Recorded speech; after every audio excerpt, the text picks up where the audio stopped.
point of where we don't want to be to a point of where we can be. And so we thank you for this opportunity of education this afternoon.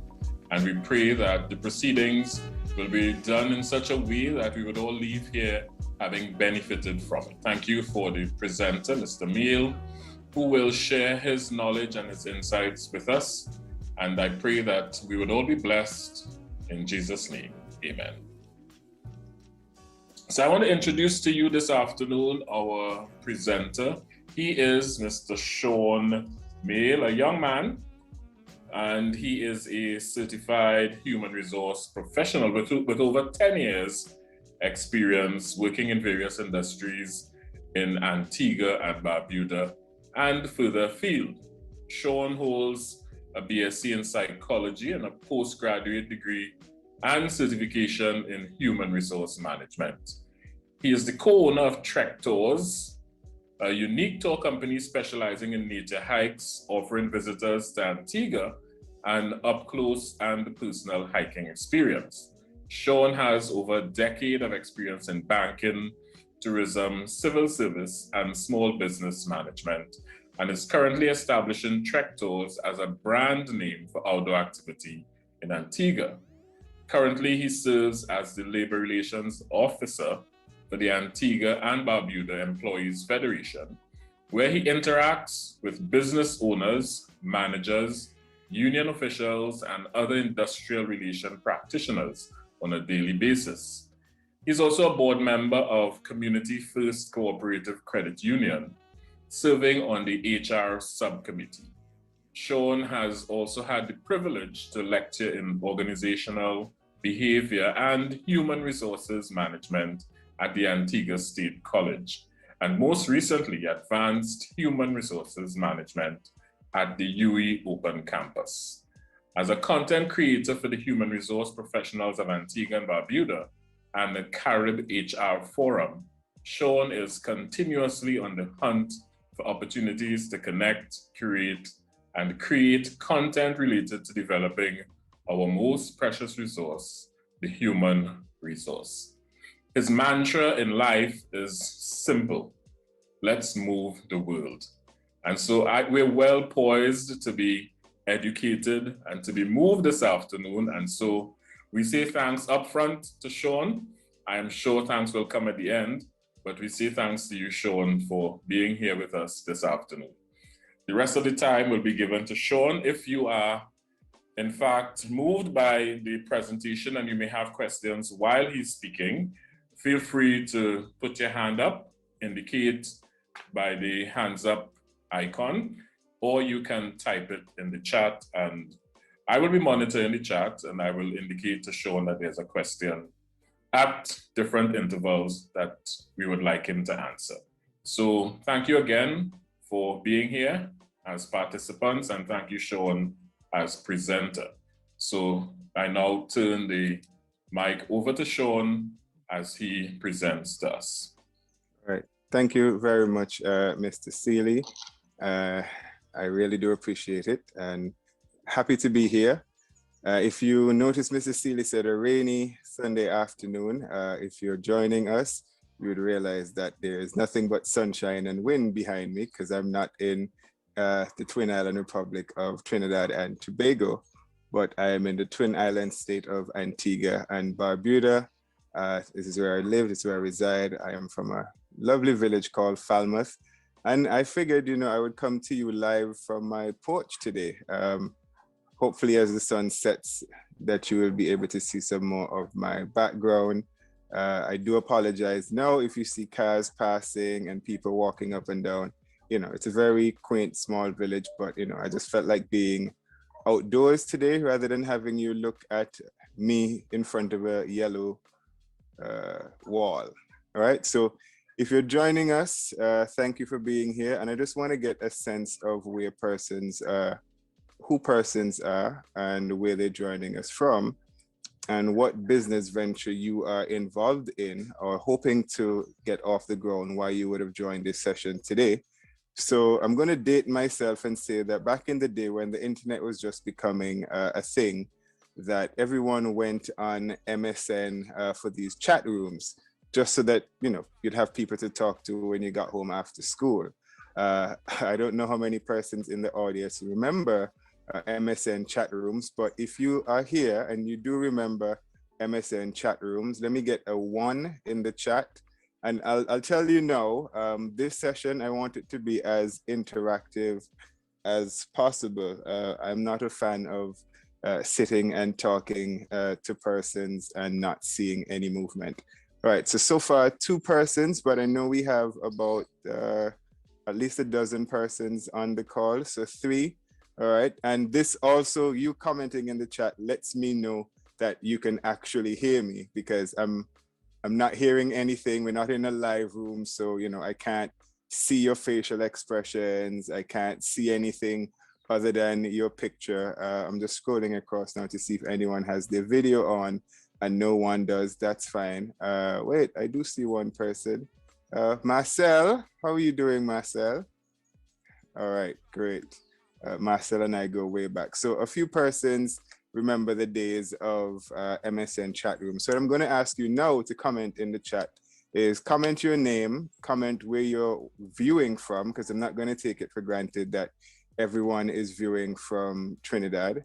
Comment your name, where you're viewing from, and the business venture that you are involved in, or the business venture that you hope to get off of the ground. Again, you know, I want this to be an interactive session, so play along, please. All right, so comment in the chat if you're hearing me, and if for some reason you're not hearing me, send myself or Miss Cecilia a private message so that we know that you are having some issues, so if anything we can do on the back end that we can help. All right, so I see Devon viewing from TNT, Janine, and I hope I'm calling the names right, viewing from TNT. Devon, what type of business are you hoping to get into? And I see Janine, possibly a restaurant. So I'm not sure if Janine, I'm going to say from the picture, I see that's a lady. So I'm not sure if you are a cook, Janine, or you just want to open your own restaurant. We could, you know, find out some more about that. Mikhail is from Maracas, Trinidad. And again, let us know mechanical building suspension components. Okay, that's very specific, Mikhail. I hope I'm calling that correctly. And Devon is saying not currently in any business, but I'm here for information for now. Great. All right, so we have a restaurateur, we have a mechanic, if that's okay to call you a mechanic, Mikhail. And Devon is a student of entrepreneur. He's just here to pick up some information to add to his collection. Esther is joining us from Chaguanas. Welcome, Esther. Marcel is planning to launch a floristry studio. I'm guessing that means she's going to be growing and selling flowers. That's very interesting. Esther, what line of business are you hoping to get into? S. James, Trinidad, seeking information. I actually know somebody in Antigua named Samuel James, ironically enough, right? Mikhail is in engineering, but mechanic is fine. All right, so we have flowers, restaurants, food, and engineering so far, and just persons who are here to educate themselves. All right, that is great. I'm going to start sharing my screen. All right, let's do that. And here, okay. Give me 1 second, let me minimize this. Present. And we'll go back to the beginning. All right, so again, if you can hear me and you can see what's on the screen, because I know sometimes there's some technical difficulties, just let us know by commenting in the chat that you can see what's taking place on my screen. You should see BYOB, Be Your Own Boss, and that is Executive Development by yours truly, Sean Mail. All right. So I'm going to take it for granted that everyone can see this. The first thing I actually want us to do is an icebreaker, right? Again, I know it's Sunday afternoon. I don't know what frame of mind most persons are in, but I definitely want to get you in the frame of mind to dive into our topic today. So I actually want us to go into breakout rooms. Don't be alarmed if you're not camera ready, it's fine. I just want you to have at least a conversation for 5 minutes with somebody else here in the audience in terms of writing down. So if you don't have pen and paper as yet, I give you maybe a minute or so to grab some pen and paper. I have with me here a trusty legal pad and a big pen. You can never go wrong with pen and paper. And we're going to go into a breakout room for, let's say, about 5 minutes. And the purpose of that is, in terms of learning professional development, once you write things down, they kind of stick and the goals kind of come back to haunt you if it's something that you're not able to cross off as yet. And just having one person that you can hold you accountable gets you further along as well. So we're going to go into a breakout rooms. We're going to try this out. I don't know if it's been done for any other sessions, but I want to do it today. So hopefully it works. Hopefully Zoom doesn't fail us. And just for about 5 minutes, I want you to talk it out with whoever you get. It's going to be random selection. Whoever you get paired with in a group. Talk about 5 people in your immediate circle, right? Your circle of influence. Talk about or make a list of 5 things you're doing on a daily basis to get close to your goal, whether it's you're the person in the restaurant industry, floral industry, food industry, or engineering. And one person who can hold you accountable for the next 90 days in terms of at least taking one step closer to realizing this dream. I don't want this to be a session where we just come and we talk and then we go away, because it's the end of this series that the Tacuma district is putting on. So I definitely know they want to see some action coming out of it. All right, so let me try from my end. I'm gonna stop sharing for a while. Let me see if I have, breakout rooms. Create, let me see how many persons we have, 15. Hey, Sean. All right, yes? I already did that, so you just let me know when to put them all in. right. See, this is what happens when you have amazing people on your team. All right, so we're gonna go into breakout rooms. So if you get paired with someone, we're talking about 5 people in your circle of influence, 5 things that you can work on a daily basis to get closer to your goal, and one person that can actually hold you accountable towards these things. All right, so let's go and see where we come out from. All right, so if you look at on your screen, you should see an option that says, okay, join breakout room. And do I have to click on anything? I did not put you in our room. Would you like to join our room? Oh, okay. That's cool. Yeah, I'm jumping in room 8. No, we only have up to 7. Yeah, only okay. up to 7 right now. All right. Do we have an equal split in terms of participants in a room? I see 2 in room 1. I mean, if it's 3 people, it's fine.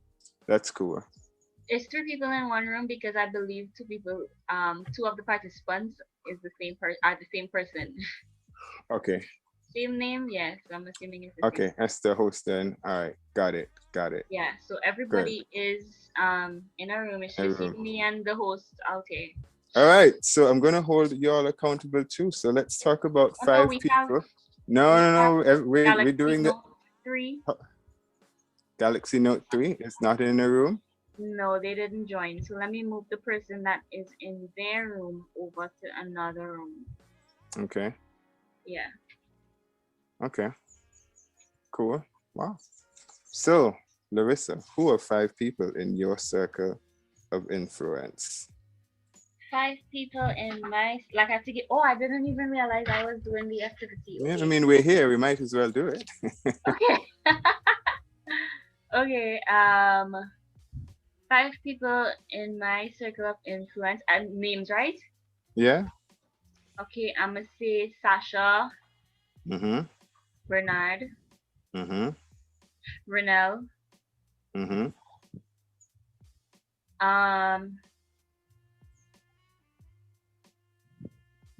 My sister Laurel. Mm-hmm. My brother Lauriston. Mm-hmm. Somebody came in. Hold on, let me put them in the room.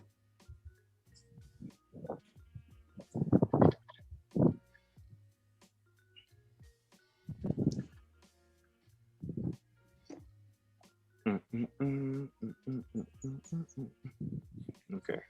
So what's that, Larissa? Couldn't get 5 people? No, I'm assigning.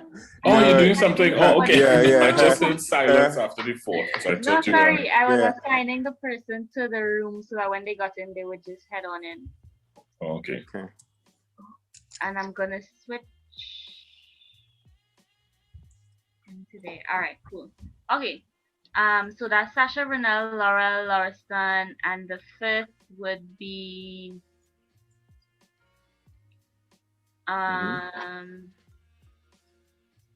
who would be my 5th?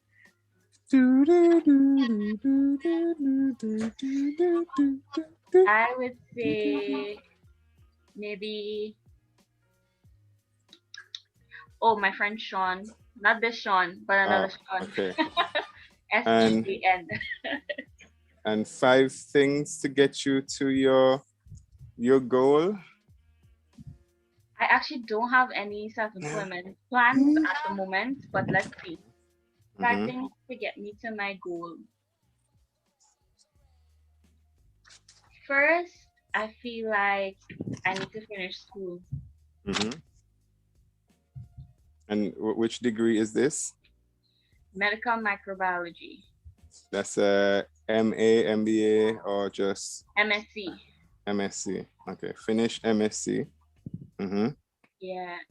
Oh, okay. Finish MSc. Get me to my goal. It doesn't have to be that big, you know. It could be that you need to finish an assignment or something, you know. That's I need to finish school. There's one last big assignment.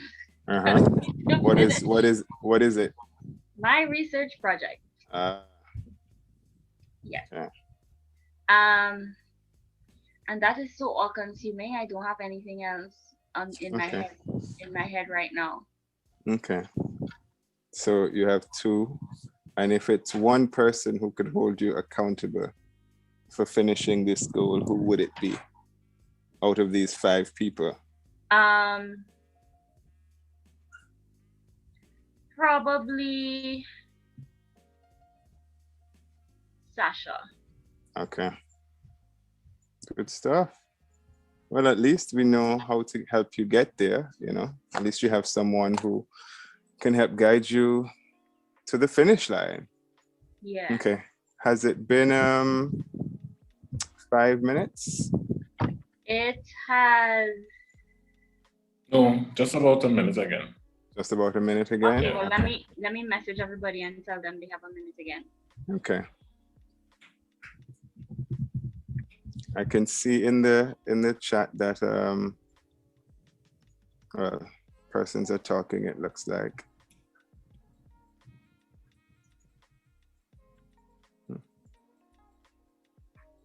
Emma. Oh, I think some people are coming back out. They've completed. They finished? Okay. Yeah. All right, that's cool.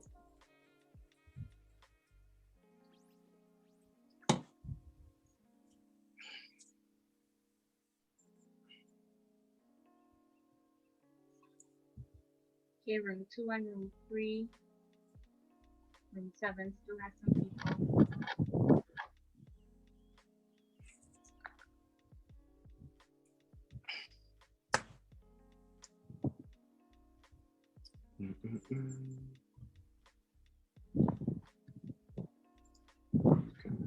Spotlight people. No, I don't want to do that. All right. All right. Are they back as yet? No, we still have some people in 2, room 3, and room 7. Okay.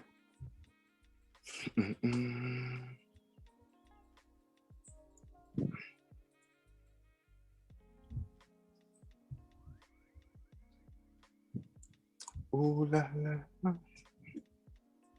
right, so we could bring them back now. Sure, everyone is finished by now. I see some people coming out. 7 is done.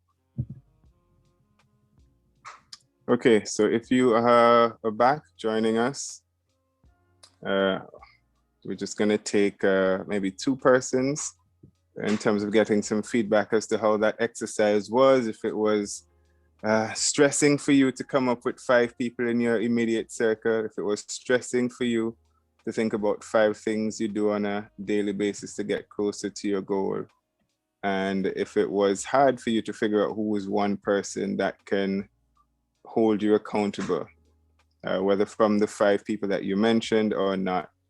So do we have a volunteer to just give me a brief idea as to who you spoke with and what you talked about and how the exercise was? Do remember, I can see you, so I can call names. Okay, I see a hand. I'm in screen sharing mode, so I can't see your name, but I'll ask you to unmute. That's Shelly. Kelly Fullerton. Okay, Shelly. Hi, good afternoon. Hi, Shelly. How are you doing? I am doing fine. Hope all is well with you. Yeah, man. Well, excuse my camera being off because I'm not camera ready. That's all good. We know it's Sunday afternoon and you're home relaxing, so it's all good. We understand. So I was in the room with Samuel James, but I'm gonna share what I shared about myself. Actually, I'm into accounting. I have my own accounting business, virtual accounting. I wasn't able to come up with 5 people. Able to think of one person. That's somebody who I always talk to about my business. She's actually in the chat. That's Hazelan. Okay, so good stuff. I think that she might be the only person who's gonna hold me accountable. And 5 things, I couldn't come up with 5, but I have 3 things I do. Is I constantly go on social media and advertise. I also update my page, my page, and I went on Google, got the business up there on Google Business, my business, share the link and stuff so people can get familiar. And what I do, maybe that's just 2 things. I guess that's just 2 things. That's cool. I mean, you were 2/5 of the way there, if you want to make it sound good. All right. And just from the information that you're able to extract from yourself, how hard was it to come up with this information, Shelly? It was hard to come up with the 5 people. Why? Because I don't really have people that I sit and talk to about what I do except for this one person. And so that is why it was hard for me to come up with more than one person. Okay. All right, good. Thank you for sharing, Shelly. Is there anyone else who would like to just, give us some insight into what they talked about? We'll take one more before we proceed with the presentation.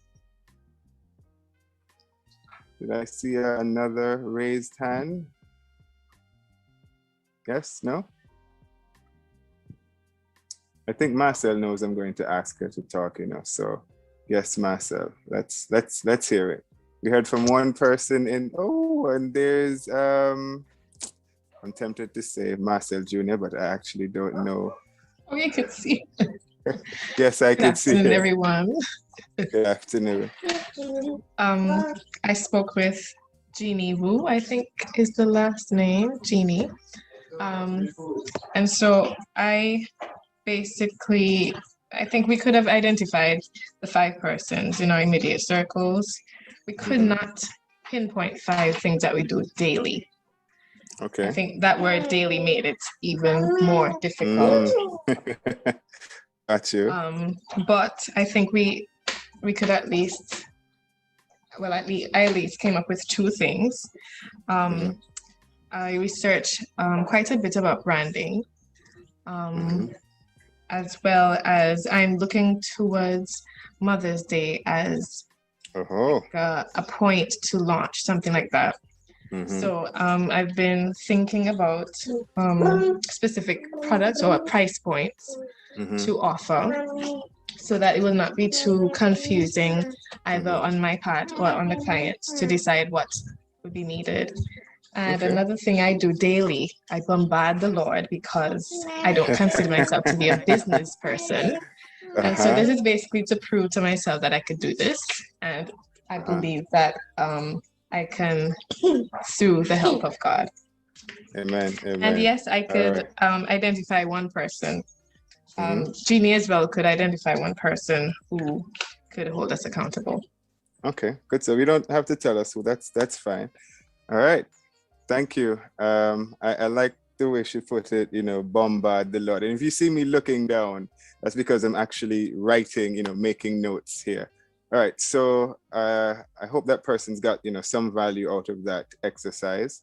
And again, I like to do sessions where we actually start the ball rolling, thinking about where we want to go. So it puts you in a frame of mind in terms of you'll see what I'm talking about, but you could also make it very applicable to your particular needs, your particular situation.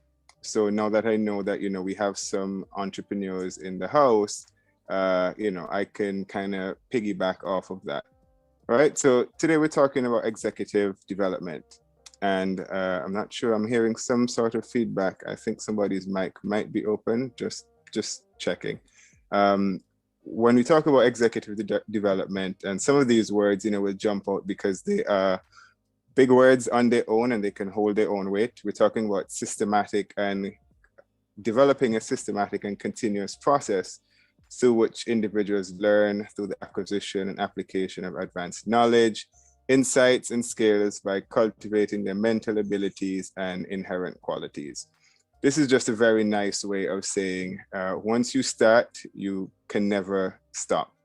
All right, because it's going to be continuous and it's going to be a learning situation, and you're going to always be acquiring knowledge and applying it and cultivating it and making sure it's becoming part of your mental awareness going forward. So even for Marcel in starting her floral business, she already has a jump off point in mind in terms of Mother's Day. And I think that would be a great day to start. So she knows now she has about a month on and some weeks lead time. I'm not sure of the particular day when it happens in May, but in terms of executive development, you have to have a system in place. It has to be continuous. And you have to, learn, grow, and adapt. All right.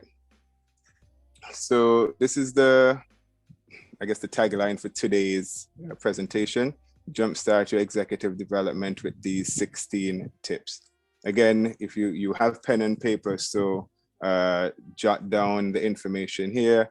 You don't have to write down anything verbatim. I'm not sure if Larissa, that you all send out this information after the fact. For persons to, start gathering a library of sorts, but we can definitely make the PowerPoint available so that it could go out in an email blast after. All right, so number one, and if you have any questions along the way, again, I want to be as interactive as possible.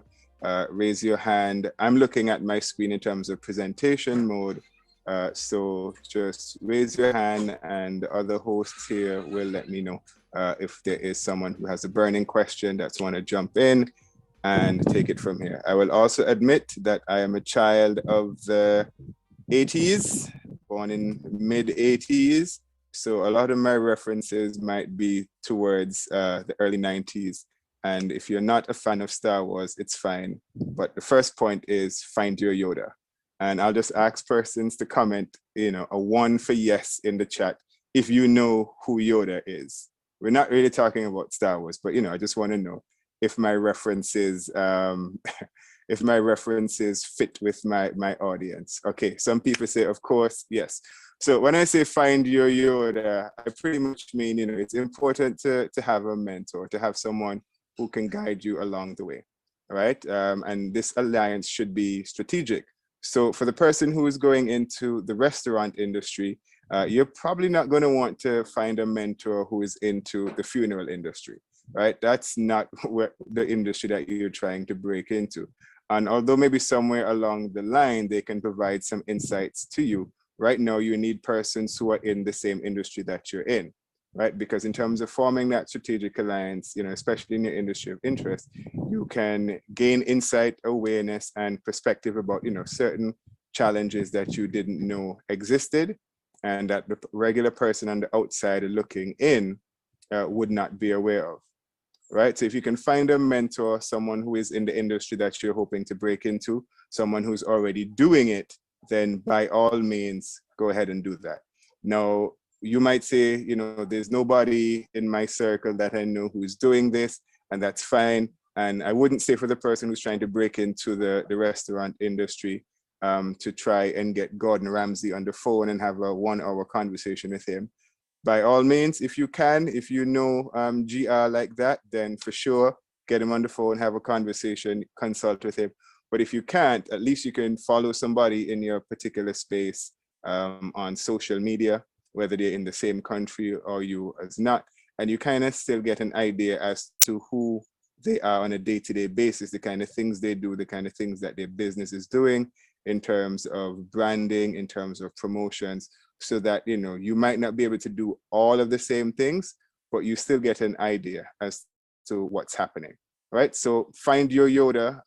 If it's someone in your country that you can maybe take them to lunch, buy them breakfast, I know those things were a lot of in-person activities might not be possible now, but even if you could do it virtually, say, hey, can I get you on a Zoom call for 5 minutes or something of the sort? And if my wind gets too loud, I know I'm trying this outside thing, but as you see, Mother Nature has a mind of her own. So if it's too loud and you can't hear me, just let me know and I'll just go inside and we'll continue. All right. So point number 2, this is not a comfort zone. In order to grow, you must be uncomfortable. And if you've heard this phrase before, again, comment 1 in the chat so I can know that, I'm talking to people who are actively looking for information, actively searching out this type of content. So, I'm preaching to the choir, so to speak, right? And it's a case where in order to grow, you must be uncomfortable, right? Step outside of your sphere of expertise and understand that all factors go into running a business in that specific industry. Get knowledge about cross-pollination and start expanding your tribe outside your core area. This cross-pollination reference was built before I even knew somebody was here in terms of a florist, but I'm sure Marcel can give you a whole speech on cross-pollination, right?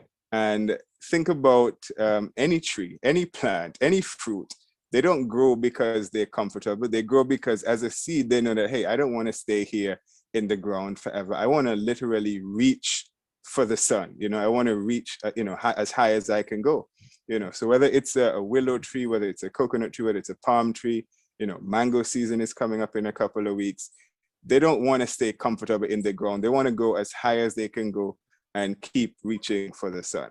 All right. And that's what we have to do in terms of getting into business. You have to be comfortable getting uncomfortable.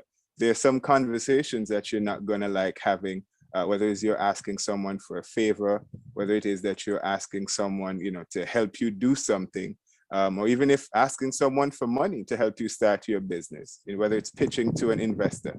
Some persons might be inherently shy and like, I can't stand in front of a room full of people and ask them to invest in my business. But then this is a passion of yours that you really want to see get off the ground.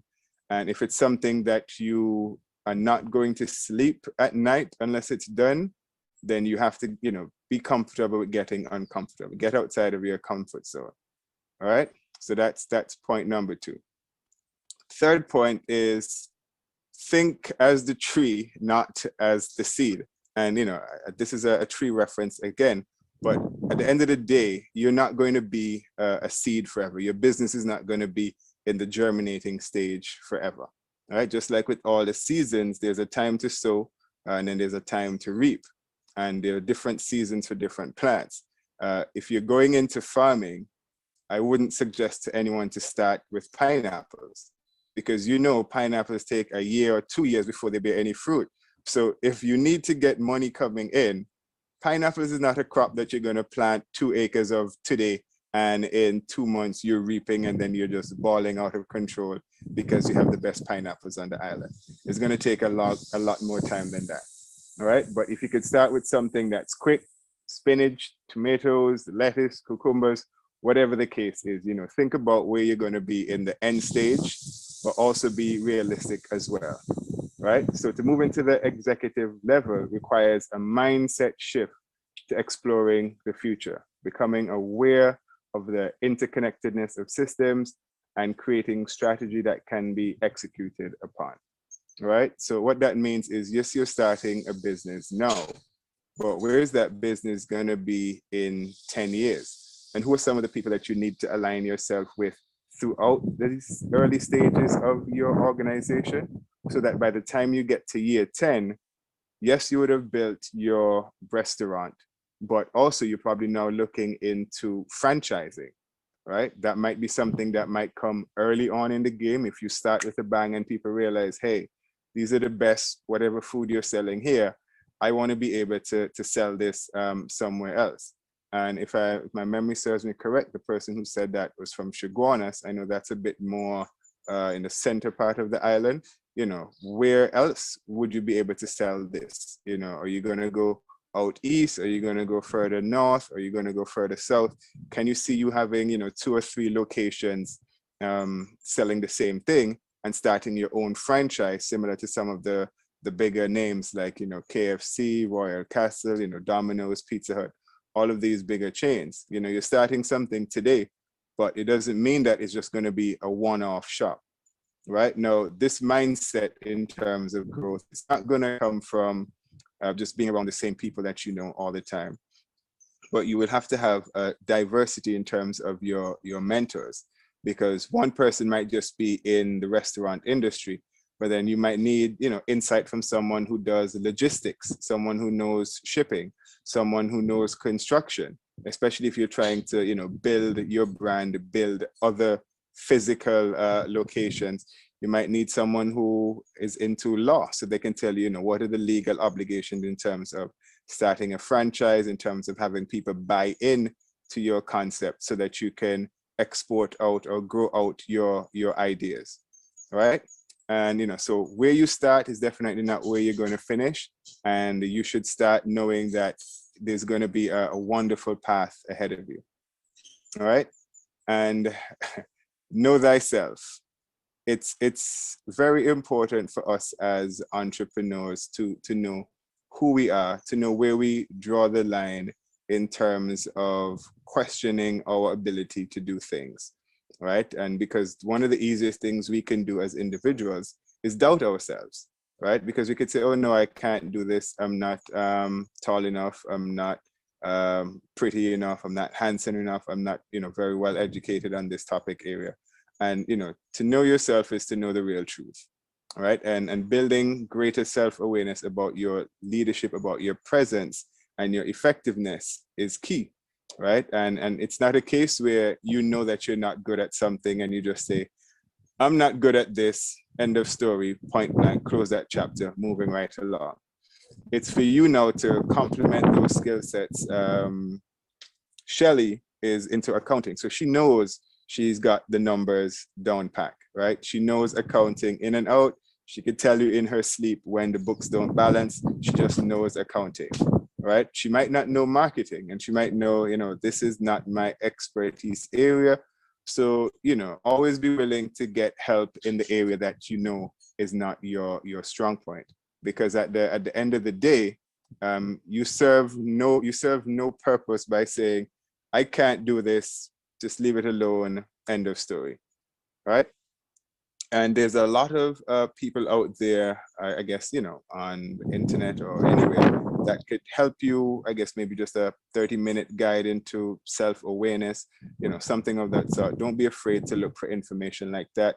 Maybe it's a quiz you can do. Maybe you can actually get on a call with someone. The first session is free, and, you can kind of pick their brain to see where you are going forward. Right, so something like a 360-degree feedback, can kind of uncover your strengths that you can build upon, and identify others' perceptions of you in terms of, allowing for growth and development. For the person who's running the restaurant, or even for the person who's getting into engineering or mechanics, you are not going to be the only person there at the end of the day, right? You're going to have employees. You one can't do everything. No man is an island, right? So if you know what your strengths are, you play to your strengths, and you let others come and help you in the areas where that you are weak. All right. And again, to date myself, who's in your my line? And back in the day when I was in university in Trinidad, Be Mobile, I don't know if they still have this feature. You can let me know if in the chat if they do or they don't. But there was a program that they were running that you could add 5 persons numbers to a line, and that these 5 people, you could talk to them, I guess, for a certain number of hours or after a certain time for free every day. Right, so you kind of had a direct line to 5 people, I think between 10 o'clock and 6 a.m. or something like that. I don't know who they were. I guess it was geared more to young persons, because you're in college, you don't really sleep that much anyway. So you're up between 10 and 6, at least for a couple of hours, so you can get those conversations in. But, who's in your my line, and it's often said that, we're the average of the closest 5 people in our circle. And that's why I asked you to write down 5 people that are in your circle of influence, right? Because if this statement is true, that you're the average of the 5 closest people to you, then who are those people? And successful CEOs, they surround themselves strategically with leaders who meet their needs and fill in the gaps. Like, I don't think we would know who some of the people, Jeff Bezos and Elon Musk hang out with, but I would like to think they are persons who are on the same level with them or not too far below. All right. So at the same time, I'm only meeting most of you here for the first time. I don't know who's in your circles, but if there's a circle that you're trying to break into, if there's a business that you're trying to break into in terms of a market, even if you don't know anyone in there as yet, you can start following these people on LinkedIn, Facebook, like their business pages, just see what kind of content they're putting out, who they're who they're reading about, who they're talking about. So by proxy, you kind of get in that circle and know what's taking place there. Like, I have no idea, none whatsoever, what's happening in the restaurant business in Trinidad. But at least I know one person now who does. And if I were to have a conversation with you, you could give me some insight. I know accountants here in Antigua and Barbuda, but I don't know if it's the same way they operate in Trinidad. If I needed that information, I could talk to Shelly, right? So you must do the same things as the CEO of your life. So if you are the manager, if you're the chief executive officer of your life, you have to put yourself in strategic places to become in that circle of influence for other persons. And, so that at the end of the day, you're part of this mindset group, maybe, that, people think the same way. And, so that you can surround yourself with leaders that you can learn from, you can grow with, and you can add value to. All right. When I say add value to, maybe not in all instances in terms of getting a dollar figure out of it, but if you see someone struggling with something on social media, and that's someone that you can help, say, hey, I can help you with this, or I know someone who can help you with that problem, right? So, never be afraid to kind of step in and say, I could do something for you, not because you want something on the back end, but because you want to get some sort of, I wouldn't even say leverage, but just get a foot in the door, so to speak. And that's always a good thing. All right. So my question is, who's in your line, who's in your top 5? And, that might be a great indicator of where you're going to go with your business, with your reach in terms of an individual, whether you're an entrepreneur or you're a manager, you're leading some sort of organization. All right. And number 6, build your business muscle. Again, I think you've seen this word strategically for about each slide, if not every other slide.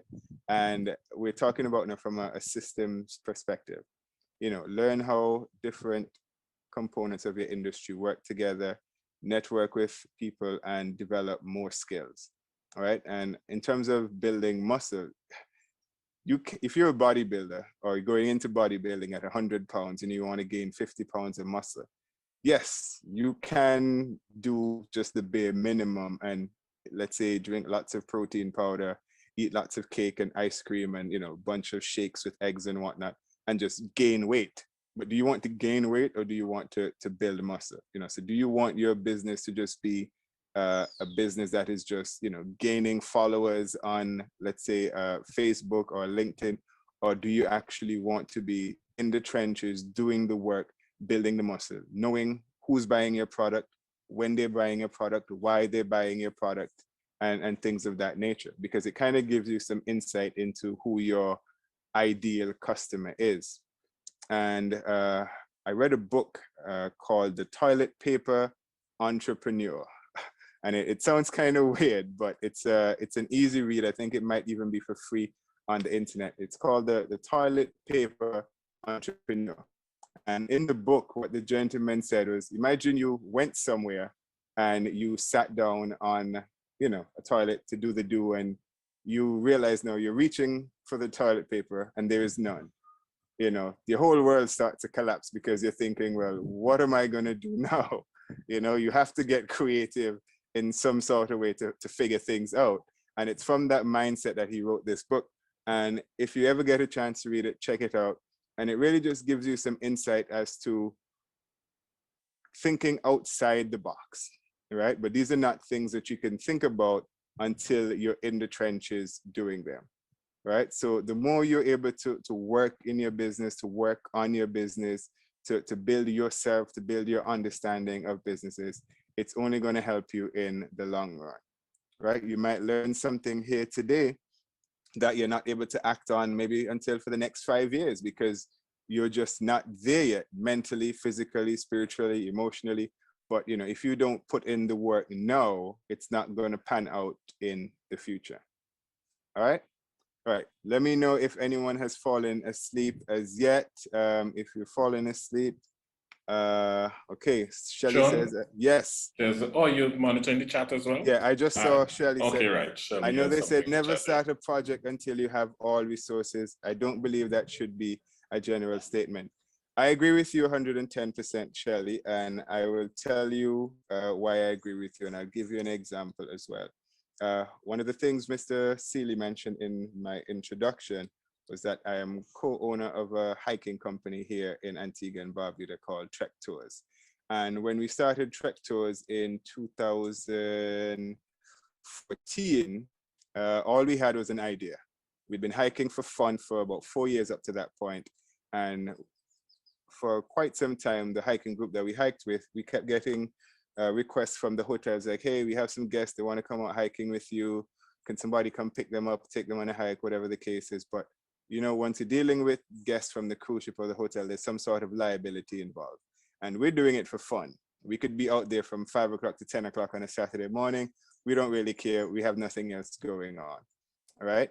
And me and 2 other persons, we decided, we want to do this as a business because of how things had gone with the club. We were no longer a part of it. And we said, let's start our hiking company. We registered the business. We built a website. We got promotional material printed, T-shirts, everything. And then we literally just built the website and registered the business, got everything done. And then we just launched. And then we waited. We didn't know if it was going to work, but we figured worst case scenario, we have everything that we need. We know the history, we know the trails.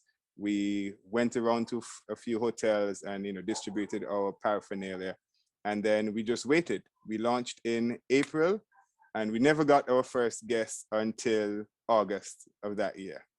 And from the first guest, I wouldn't say it was just, it just kept going. That was the off season and tourism is kind of seasonal. So going into that first winter season, by the time we started getting emails and whatnot, we had already done all of the work on the back end. So when it came time to be like ready to go, we were ready to go. So when the hotel started reaching out, hey, do you have liability insurance? Yeah, we have that. Send them the policy. Do you have a waiver? Yeah, we have that. Send them the waiver. All right, well, who are your guides? All right, these are your guides first aid trained? Yeah, we already did that. Do you provide transportation? Yep, we've got a van, so we could pick them up. So all the questions they were asking, we had, I would say 90% of all of it already figured out. And we were literally just waiting to start. Right? So, you're right. And I guess the phrase here for you, Shelly, is if you build it, they will come. And it's not my phrase, but it's out there. If you build it, they will come. Right? So I guess it's the same way, Royal Caribbean has cruise ships, but somewhere along the line, somebody said, hey, let's build a quantum size vessel. And somebody might have said, why? And then somebody probably said, why not? We already have ships that could hold 1,000 people. And somebody probably said, but what if we had a ship that could hold 2,000 people? And I don't know if light bulbs went off in the room and everybody was like, you know what, we should do this. And they did it. And it's a thing now. And I don't know if, because of COVID and, people just being in close confines together, that they're going to build bigger ships or smaller ships. But at least they could say, those that have it, that we have some of the biggest vessels in the world. All right. All right. Thank you for that segue, Shelly. Number 7, in a world of timepieces, be a Rolex.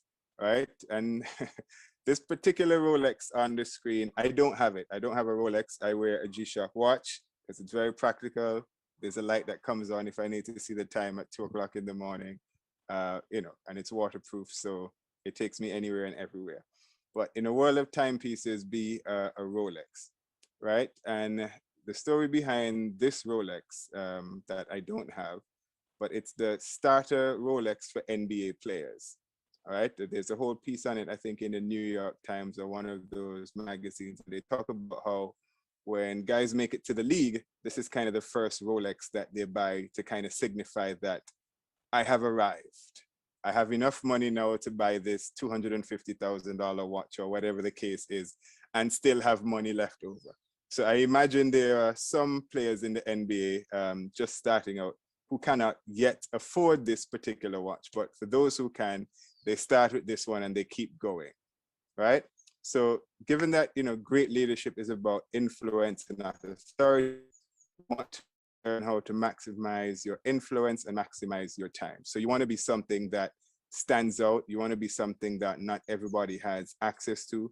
And if in this social media driven world right now, you might see some people every day on the grams, promoting their product every single day. Does that mean they're getting sales every day? Maybe, maybe not. Does that mean that they're watering down their product?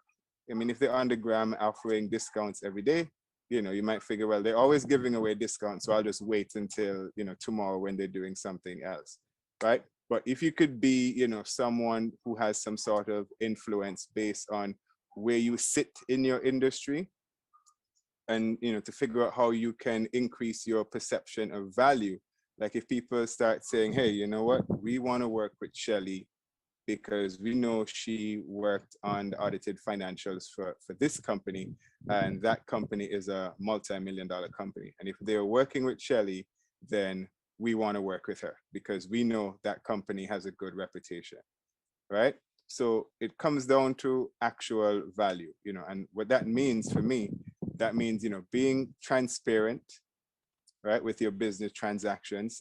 Not that you go to buy a product and on checkout, you realize there's a 15% extra tax added that nobody mentioned, or $15 fee that nobody talked about.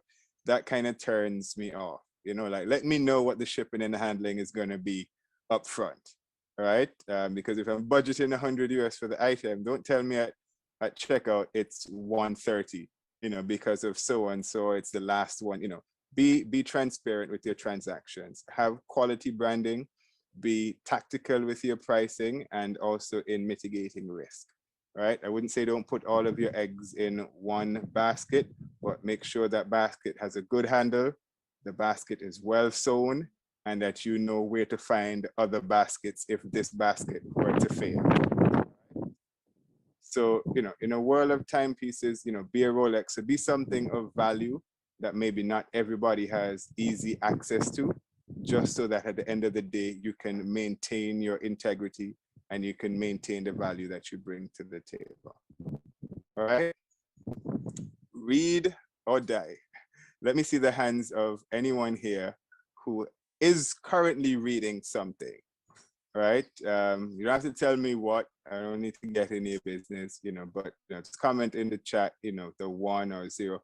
You're currently reading something, anything. And I would be the first to admit that I started a book since about September, October last year. And I have not finished it as yet, but I need to. I'm being transparent, right? But reading, it really helps change your perspective. And it really puts you maybe in a time and space and place that you couldn't be without reading, right? And it really can help elevate your thinking and get you to the next level. And these are just some of the books that I have read over or listened to in terms of the audio version over the last couple of years that kind of helped me get in that mind space. The 7 Habits of the Promised Land, Barack Obama, right? Good one, Marcel. I think that just came out, right? Like recently, yes, or a couple of years ago. I think I've heard of it. The 7 Habits of Highly Effective People, Think and Grow Rich, the 4-Hour Work Week, The Tipping Point, and Grit. All right, the Power of Passion and Perseverance by Angela Duckworth. If you could only read one of these, I would say, because you're all entrepreneurs in the making, definitely read The 4-Hour Work Week by Timothy Ferriss. And simply because he paints the picture of getting out of this 9 to 5, I have to be at work, I have to be at my desk kind of mentality, right? Like, if you were to leave it to Tim Ferriss, which probably is the case right now, he probably works 4 hours a week, which is probably jumping on a call and telling, I guess his lower level managers what to do in terms of execution, because he spent the time to build his pipeline to the point where there are other people taking care of things, and I just need to step in every now and again to make sure things are heading in the right direction. That may or may not be what you're looking for.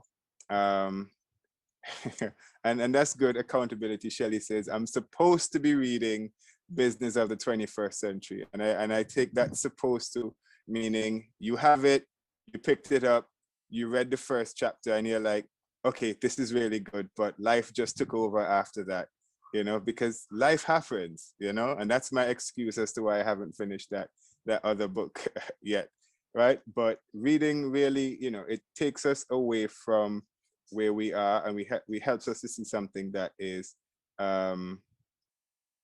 possible, right? And outside of the books you had to read as a child growing up in primary school, we probably had to do some of the same readings coming from the region.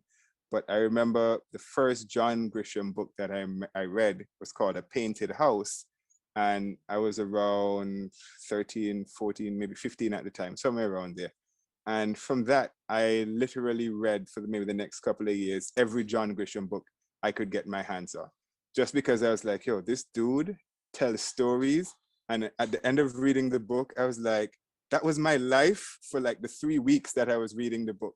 Like every day I got up, I thought, I wonder what the character is going to do next. I wonder, oh, he should do this or he should do that. Or maybe it's this person that killed this person. So it kind of puts you in a different mental space in terms of thinking about even your own life. You go through the day thinking like, I am this person. I am Tim Ferriss, off on the right foot can make all. And again, just comment in the chat to make sure you're hearing me. I know I heard Mr. Seeley just now, but let me know if everyone is still able to hear me and following along. Yes, all right, great. Shelley's here. All right, so win the morning, win the day. Starting the day off on the right foot can make all the difference in creativity and productivity levels. I will tell you, I'm not a runner, I'm a person who runs. And by that, I mean, I don't run marathons. I just like going for runs. It might sound weird, but that's me.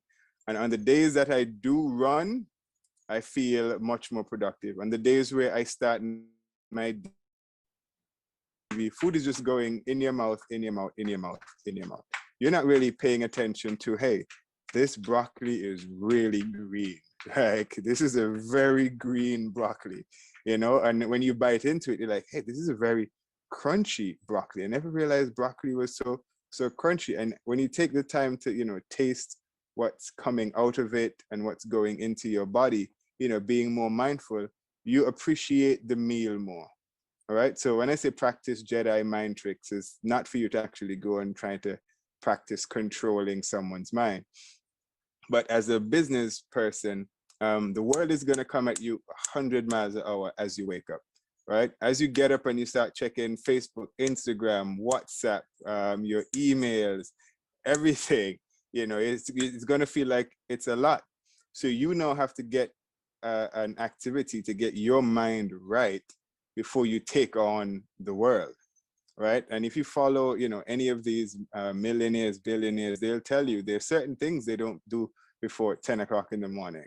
You know, they might tell you, I don't get on the phone before 10 o'clock in the morning, because those first 4 hours of the day, I get up, might have some coffee, do an exercise routine, go for a run, a bike ride, swim, whatever it is. They might write, they might journal, they might, you know, put their thoughts in paper, something to get their mind right. So from, you know, maybe 10 to 2, like those 4 hours are like, hey, I can be my most effective. I'll get on a call with this person, go to this meeting, you know, get this done, you know, and maybe from 2 o'clock, they start kind of powering down again. You kind of have to structure your day, you know, where you know your peak is going to be, you know. So for me, you know, anything between maybe 9 and 3 in the afternoon, I'm good. Right. Once the sun starts to set, I'm like, yeah, it's time to, you know, wind down this machinery, right? Because you need to have that balance in your life as well. Right. And don't be afraid to teach what you know. I know some persons are starting off on their journey now, but, you know, don't be afraid to help someone conquer something. I'm just checking my timer to see how much time has elapsed so far. You know, don't be afraid to lend some information to someone because you know something. And not that you're saying, hey, yeah, I know this, let me teach it to you. Like, hey, you look like you might need a few pointers in this area. Give me 5 minutes and I can explain something to you, you know? And there's a quote that says, you know, those who don't know teach, or something like that. But I'd like to think, you know, those who know teach, you know, and the more you teach, the more you learn. Right. So for me, I do, you know, I moonlight as a lecturer, I guess, in terms of teaching HR, not because I know everything there is to know about HR, but I'm very interested in the subject area. So the more I'm able to, you know, put my passion of bringing this information to people out there, the more I'm able to learn from it as well. Right. So coaching skills such as listening, framing questions, and detached involvement, you know, these are really important for leaders to develop. And they are keys, again, to increasing your emotional intelligence and being able to more effectively connect with others. Now, when you hear the term emotional intelligence, it can be really boiled down to really simple, right? Knowing how to manage your emotions and how to read and respond to the emotions of other people. If a customer is coming at you like, you know, like, hey, you know, they're angry, they're all up in your face, you know, you have to be able to compose yourself so you don't react in a way that's gonna look bad on you, right? And, you know, I've seen, you know, coming out of Trinidad and Tobago, a lot of things, you know, playing out on the social media that people are literally, you know, roasting and canceling businesses because they weren't practicing emotional intelligence in terms of the content that they were putting out on their Facebook pages or other social media platforms, you know. And it's always good to, if you're going to post something at a time that it might be very tense, think to yourself, how would I, as a general public, perceive this? Do I need to say anything on this topic right now, or can I just let it go? You know, like, is my voice going to add what's taking part in this conversation, or it's just going to be a detractor? Right. So, you know, asking yourself those questions and just being aware as to the information that's coming out from you is, is a good thing, right? And also being able to coach your team to greater success is an added benefit as well. Even in your workplace environment, because some persons, you might have a day job right now and you might not want that to be the case for much longer going forward, depending on how things go with your business planning. But you still need to be aware as to how to manage your emotions in the workplace, even though it might be somewhere that is toxic for you because of what you do and who you do it with or where you work and, just the physicality of it all. You still need to be able to manage your emotions going forward. All right. And number 12, draw a treasure map. Everyone here has read Robinson Crusoe or has heard of that kid. I think that was one of the books that we had to read as children growing up. Treasure Island, if I'm not mistaken, and we've all heard of other stories of persons setting off on these great conquests to find a great treasure. No, you don't get there by just saying, hey, I'm going to go find a treasure. You have to have a map. You have to have some idea as to where you want to go personally and to where your business wants to go. All right. So again, coming down to pen and paper, writing it down, having a clear goal for where your business wants to go in the 1 year mark, the 2 year mark, the 3 year mark, the 5 year mark, and this is something that you can ask someone who's already on the inside. Give me some ideas as to where you think my business should be getting to in a couple of years, or where I should be getting to in a couple of years as an individual. And then once you have that on paper, you start executing, right? Now, this might take a combination of, building relationships, doing some professional training, and, lots and lots of emotional intelligence again. But, you're in it for the long haul, right? And when you're drawing this treasure map, I wouldn't say not to be realistic, but, think big. Because if you think like, okay, I want 10 Facebook likes by the time I publish every time I publish a piece, you could probably get that. But if you want to get to the 100 mark or the 1,000 mark or the thousands mark, how are you going to get there? So you have to, draw a treasure map in terms of these are goals that I would like to accomplish, and they're scary goals, and getting them done is going to be, something rewarding for me, even if I don't get to the point where I have a company that's valued at $1 million, but at least I get to the point that I have a company and it's mine, and I started it, I built it, I know everything about it, and I'm actually, making the world a better place by the product or the service that I bring. All right. All right. Has anybody fallen asleep as yet? Does anybody need to go and check their peas? I know today's Sunday. I know people are probably, cooking Sunday dinner. So if you do need to go and check, what's on the fire, at least you can take us with you. So we know. All right, Shelly's awake and good. All right, and I hope your peas are not burning, Shelly. All right, so number 13, and there's only 3 more, so we're winding down. Evolution. And when I talk about evolution, not in the sense of Charles Darwin and believing that, we came from monkeys and whatnot, but I believe in evolution of thought, evolution of mind, and just, where you're starting is not where you're going to be finishing. You're going to evolve, right? And your executive presence, that's a lens in which you can view themselves and be intentional about improving, right? And we can talk about your first impressions, how you would have made a first impression 5 years ago in a business environment. It's probably not now how you're doing. It's probably not how you're doing it now, because if you would have evolved, you would have heard persons use different words. You would have read something somewhere in terms of how to greet people. So now when you go out and you're like, hi, my name is Shelley Fullerton. I'm a professional accountant. I run my own accounting firm. It probably sounds a lot different now than it sounded 5 years ago, because you have much more experience under your belt. You have customers that you've worked with. You have projects that you have done.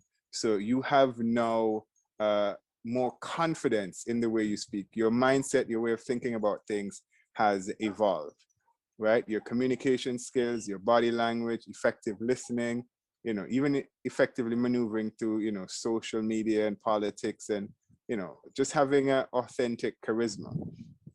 Some people have a infectious personality that when they walk into a room, just like everybody knows, hey, John is here. And everybody wants to shake his hand. Everybody wants to have like a 2 seconds with him, because when you're in that person's, dome, you just kind of feel like electric. Some people, for that, it comes natural.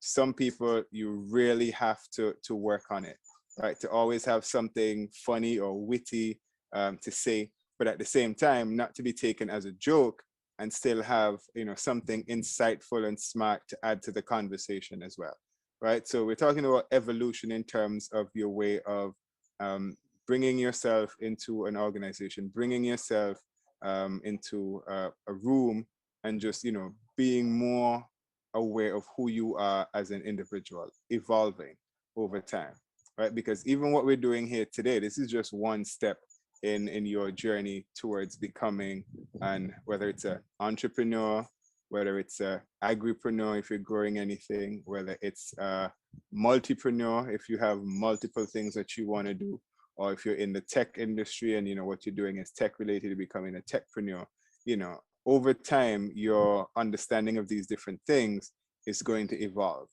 and where you start is not going to be where you finish. All right. And number 14, be a lion. Now, as you can see, this guy here on the screen, like either he's yawning or he's really taking, oh, they have 2 rows of teeth at the top. I didn't realize that. All right. So this guy here, he's a take no prisoners, king of the jungle kind of vibe. All right. And the lion doesn't need to be told that it's a lion. It knows that, hey, I am the lion. Don't mess with me. All right. I hunt. I am not hunted, other than by man, really. All right, but in terms of in the jungle, I don't think that there's anything that hunts a lion. The lion does the hunting. So he wakes up knowing anything I look at out there is breakfast, right? Like anything I'm seeing, I can have, I can eat. If today it's wildebeest, it's wildebeest. If tomorrow it's zebras, it's zebras. If it's the next day it's gazelles, it's gazelles, right? He knows that once I decide I'm going out there to eat, everything is fair game, right? And that's kind of like the mentality that we have to think of as, or to embody as entrepreneurs, in terms of being a lion. Anything that you see and you want, within reason, you can chase for it. You can chase it, hunt it, I'm not going to say corner it and kill it, because that sounds a bit extreme. But, once you set your eye on a prize and like, hey, I want wildebeest for breakfast today, I'm going to make sure that I can get it. And you go after it, right? And it's all about, working on courage, trying new strategies, trying out different things throughout your journey to see what sticks and what stinks, right? And then you can take that away. See what sticks and see what stinks, right? Because at the end of the day, you have to try something new. Not because it's never been done this way before, meaning it can't be done. Right? So be a lion, right? Be courageous, just go for it. And if you want it, you got to go after it, right? And number 15, listen to what the customer wants, right? This calls for accountability at a whole new level. Identify actions and, strategic initiatives that would really impact your business objectives and gain the attention of the customer base. When we started Trek Tours, we were just doing hikes. That's all we're doing. But then persons kept asking, hey, can we go to the beach after the hike? Can we do an island tour after the hike?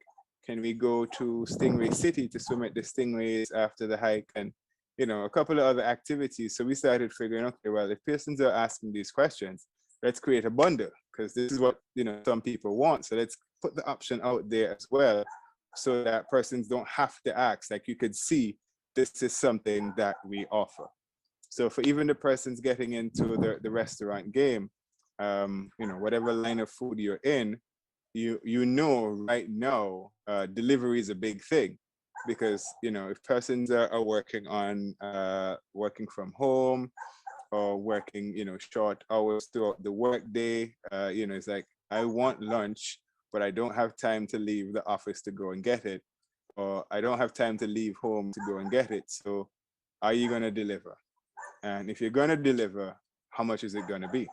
You know, things like that, you know. So think about what the customer wants and try to anticipate where they're going to go going forward, right? And you know, it's really, even if it's something that you can't do on your own, you are concerned about the food, but you want to offer delivery, but you don't want to buy a car, you don't want to rent a car or anything of that nature. You know, you just want to get the food and get it out. All right, that's where you could partner with someone who's already in the transportation industry and say, hey, do you want to partner with me to do this? You know, you tell me what the delivery fee will be, and we'll split the delivery fee 70-30 in your favor. All right, something of that nature, right? So you get a piece of the delivery pie because you're providing the product, but that person gets, you know, some revenue as well because they're the ones literally taking it out of your hands and taking it to the customer, right? And number 16, don't manage, lead, right? And leadership and management, they are very different, all right? And they serve different purposes. I think for the most part, I could say probably everyone here has worked with a manager before. They're always concerned about the deadlines and the product and whatnot. And they don't really think about, how am I working as the employee? How am I feeling? How am I doing? You know, how am I fitting into the organization? You know, like, what is this organization going to do for me in the long run? Right. So, and I get it, you know, we might have to start off as being managers before we could develop this leadership skill set. But one of the distinctions that are made clear is that, you know, creating a focused professional development plan to help put your best foot forward should be the next order of business. I did a training workshop last year with an HR professional out of Jamaica, and we worked on developing a learning organization. And she had a, you know, a lovely template in terms of a development plan that you could work on for anyone in any organization needing to build any skill set. You know, so in HR, it's not just saying, oh, this person needs customer service training. What kind of customer service training do they need? How are you going to know if the training you provided to them works? You know, so it's not just saying things, but actually having a system on the back end to monitor if what you're doing is working or not. And, you know, that really helps in terms of developing your leadership abilities, being able to say, I've grown in this area, but I haven't grown in this area, right? And it's also important, you know, to know the difference between the two, so that whenever a person tries to manage you in terms of, instead of leading you, you know, you can know, okay, this person gets it, but they only get it to this level, and my thinking is already up here. So I'm just going to go along with what they asked me to do because I already know at least a mile ahead of what they're asking me to do, right? And you know, you can treat them according. Not that you're going to think of yourself as better than or anything of the sort, but just to know that, hey, there's a bigger picture here. You don't see it, but I see it. So I'm going to do what you're asking me to do, but I'm also going to go over here and do some things on my own because I know I have to be concerned about my personal development for myself. And I can't wait on you to do it for me because you're not seeing the same picture that I'm seeing. We're not looking at it, you know, from the same lens. All right. And I think that is it. And in terms of, you know, just a conclusion to bring it all together, I think I would have said this before, you know, today is just one step in that journey for you. And you know, it's not a case where this is going to be an end point for any of you.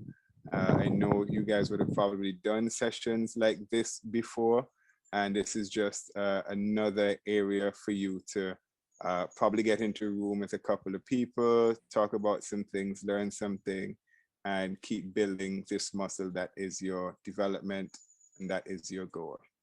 All right, so questions, comments, concerns, feedback. If I did a horrible job, it's okay. Let me know. I can take it. You know, at least I will sleep better tonight knowing somebody told me the truth. So any questions, feedback, anything you want to dive a bit deeper into for the next couple of minutes. I think we have what, 10 minutes for question and answer. So yeah, I'm we here have for some it. time, Sean, for question and answers. Yeah. So yes, so we want to make this as organized as possible. So if you have a question for Mr. Mail, you can just raise your hand, and once we recognize your hand, you can go ahead and ask your question. Sean, this was really a very light and professionally real kind of presentation. We thank you for the flow. Thank you for, it was a very relatable, culturally relatable. And so I think it was a very excellent presentation. So we're leaving here with some really good insight and some good tips. So it's now over to we started with about 11 people, and I see 17 people are here with us. So we grew, yes we did. I didn't realize so, that. All right, so I see Marcel Edwards. So can you please just, if you can and if you wish, you can open your, start your camera and you can just ask your question directly. Oh no, that was just applauding, not my hand up, sorry. Oh, that's an applaud. Sean, actually I have a question, and Yeah, go ahead. I don't know if it can prompt other questions, but the tips that you gave were very broad, but there's something that most people going into business or with a business idea, it's often told, and especially in the, you have to have this, there's a narrative of mistrust and secrecy when you're going into, you have a business idea, and especially that's kind of encouraged, especially in the Black community. Yeah. You keep this business idea to yourself and don't share what you're planning. How can you kind of manage that with building a network? Because that's another the 5 people that you told us to think about. I imagine that would lead to some kind of networking. So this whole point about this narrative of secrecy and so on, how does that relate to networking? How can it? Yeah, that's a good question, and you are right. We are secretive by nature as Caribbean people. Everybody wants to know the latest sauce. So you go in search of it sometimes, and you hear something and you run with it, and before you know it, your idea is out there because you just told it to one person to kind of gauge their feedback, and I guess that person told it to one person because they wanted to gauge their feedback on what you told them. And next thing you know, you hear like, hey, Mr. Seeley is going to open a automatic car wash, and then it's just like public knowledge. You're like, wait, I wasn't ready yet, because you mightn't have the finances to get it done right now, but somebody's like, hey, that's a brilliant idea. I'm going to run with it because I know Seeley just built a house. So I know he don't have the money to finance this right now. So I don't know if he just built a house. I'm just saying, so I'm going to take it and run with it. But to balance that with networking, the people that you're networking don't have to be in your immediate, visible circle. They could be on the web. You could join a Facebook group. There's Facebook groups for everything. I'm in Facebook groups for running. I'm in Facebook groups for birding. I'm in Facebook groups for maybe 1 or 2 other things. And you could go there, ask people, hey, what do you think about this? Right? And a lot of these groups, they could be private groups. So unless you're in the group, you're not seeing what we're talking about, so you could go there and ask persons, hey, what do you think about this business idea?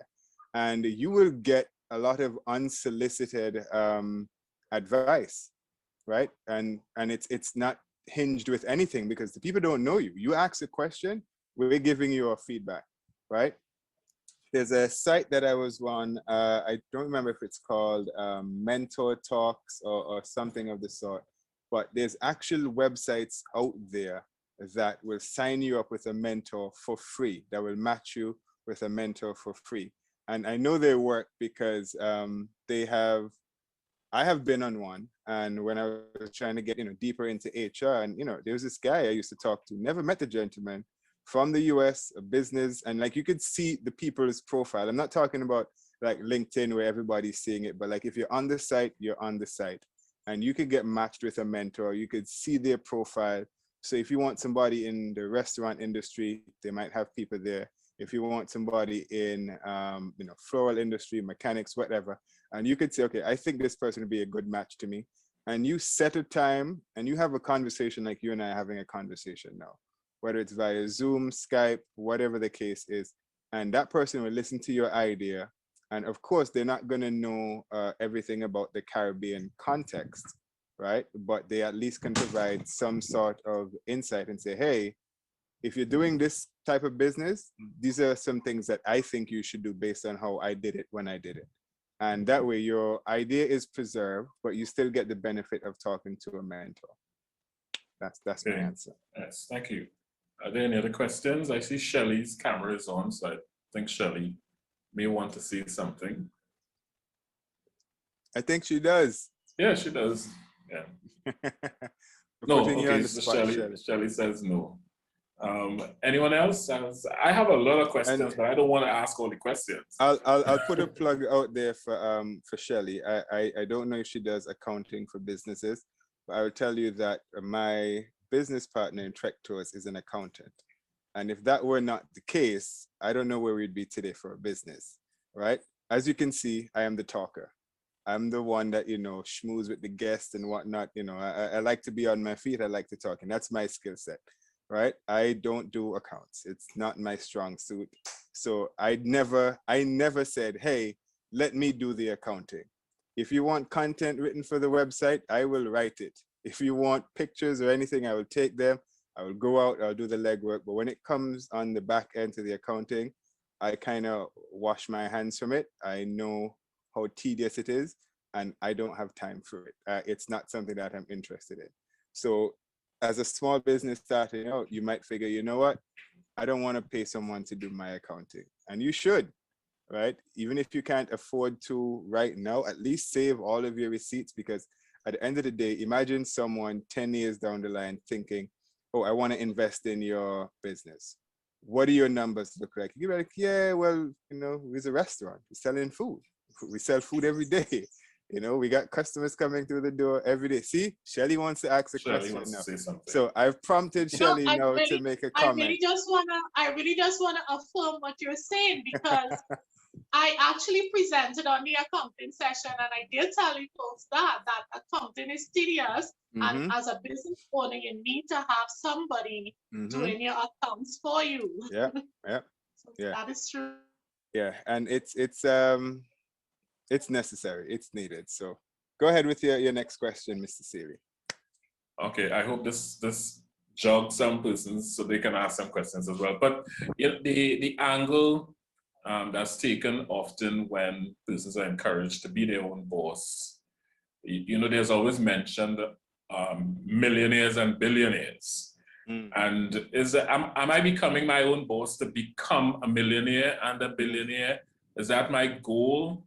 What if I don't have those kinds of projections for my business? Where does that leave me? Am I not hungry enough? And so what that millionaire billionaire angle that businessmen would pitch, is that always the way that I should go if I'm starting out? Yeah, that's an individual question. Right? I can't tell someone, hey, not to go after the money. Like, if you're out here to chase the bag, by all means, chase the bag, stack your coins, get those commas.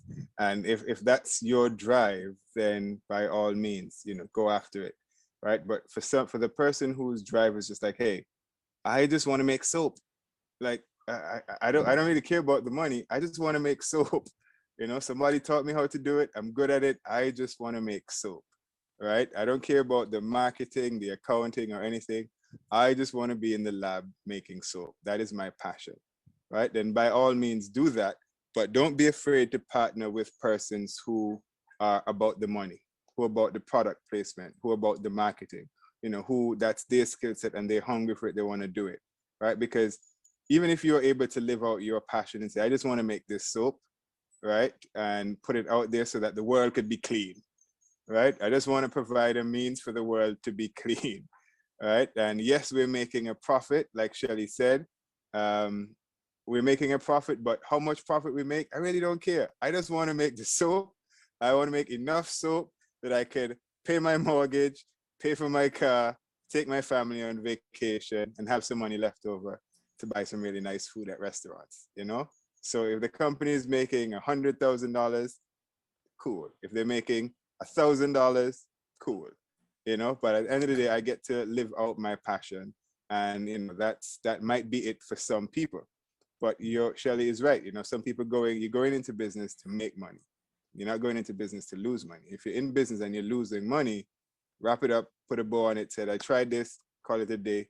Even if it's something, that maybe is essential, if it's not profitable, then, why are you spending so much more time on it? You could probably do it as a hobby every now and again, but, I wouldn't say to burn through your savings to keep something going just to save face. All right. That's another thing that we do. This business is dead 10 years ago, but you're still plodding on just because, I don't want it to look bad. Hey, wrap it up, try something new, pat yourself on the back that you did it. You lasted for 10 years. Now your ship is sailing on to the next thing. Know when to call it quits. I think that's something else, know when to cash in the towel. And I think, I guess going on to another point, I've heard people say, if you don't kill your business, someone else will kill it for you. So like if you don't, shut it down and reinvent it and bring it back again, somebody else is going to do something in the industry that, might just pull the rug from under you. And you never saw it coming. Think about, Blockbuster Video. Growing up, I was like, hey, if I ever go to the States, I want to rent movies from Blockbuster, because they got all the movies. Now everybody's like, what's a Blockbuster? I don't know how much people in this chat know what Blockbuster is. And yes, 20 years ago, I probably would have seen a commercial for Netflix, watching American TV.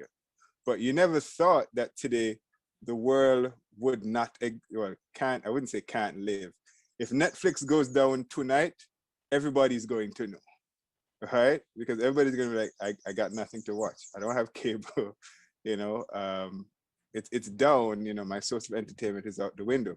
So never be afraid to, keep reinventing your business in different ways, trimming it, just, think of it as a tree. You got to prune it. You might start with a staff of 20 people, 10 years down the line, like, hey, we could literally get this done at 10. I got to let 10 of y'all go. It's been a good run. We appreciated you. You can, stick around in some aspect, but we got to downsize in order to get to that next level. Good, thank you. I'm still not seeing any questions. That could mean one of two things. Either persons understood everything or they understood nothing. And I would want to think is the former. We understood everything. Yeah, that's cool. What I want to know though, I went to university in Trinidad. I don't know what it's like to run a business there. Shelley, I got a question for you because you seem in that space, and I follow people on LinkedIn that are in Trinidad and like that are running businesses, but that's just me looking at a screen, reading it. What is the process like for entrepreneurs in Trinidad on a scale of 1 to 10? 1 being easy, yeah, we can get stuff done, don't even think about it, or 10 being like it's a struggle? I will say it's more like an 8. Because you have to have a network, you have to know people in order to make it easy. So if somebody know that you're doing something, they're gonna tell somebody, and then it's gonna be easy. Otherwise, it's not easy.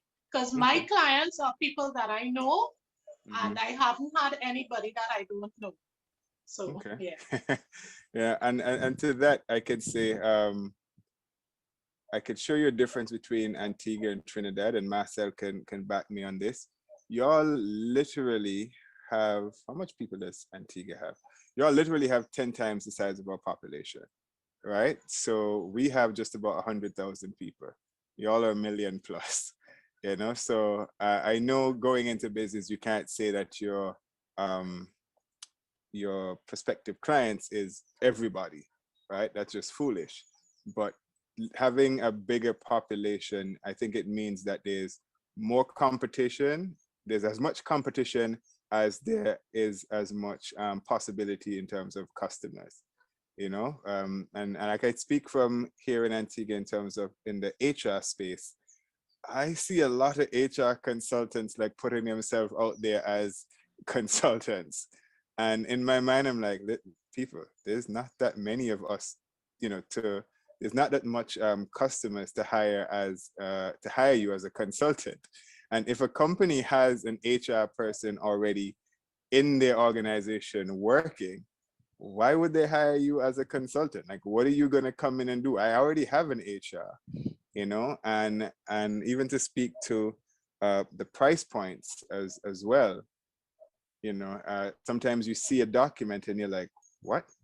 They want $10,000 to do one training? Like, are you crazy? Well, go ahead, Shelly. But with having someone, a consultant, I think it's more cost effective because you're just paying for the person's time. Likewise, on the other hand, when you have a full-time person functioning in that role, it's going to cost you a monthly fee, whether they do nothing. So I still think being a consultant or working for hours, the employers benefit in that way. So there's still a chance for people who young entrepreneurs who just want to offer their time and be paid for specific hours. Yeah. As you said, young entrepreneurs, I can tell you from, and I've seen it, I guess, a bit too from Trinidad, because, I studied there. So I still have a lot of friends there. So I see some things coming across social media. In the last year, I've lost track of how many businesses that I've seen started here in Antigua, even just with a social media presence, especially in the food service industry. It's like, I never knew there were so many things flour and water could do, and it's like every day somebody is trying something new, and you have to give people credit. And I know we didn't talk much about, COVID and the pandemic, but I think one of the things that it has done for us as entrepreneurs is really strip away a lot of the fluff in our society and really forced us to focus on, this is real. All this other stuff, don't worry about that. But this right here, this is real. This is where you need to focus your energy, because this is what people are really looking forward to. And if you could get to that point in terms of your entrepreneur journey, as to focus on, what's really real in your industry.